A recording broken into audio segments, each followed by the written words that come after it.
Oh, lagi rasa dia. Badan mumpung kan. Kuat kan. Kuat kan. Oh, duduk lagi rasa. Kita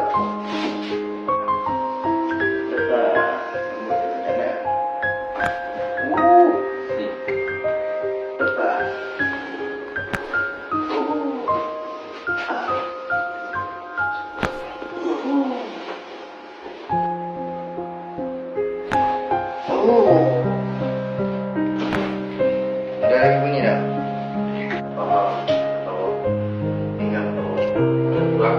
ada kurang kan? Kalau daripada 10 lagi abang sebelum datang, sekarang tinggal apa yang kurang? 3.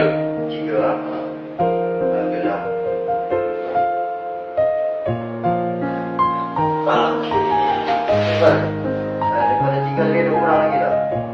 Mesti kita tarik kaki sekali lagi dulu. Tak tahu kalau air susu dia kumbang dah tak tahu kan.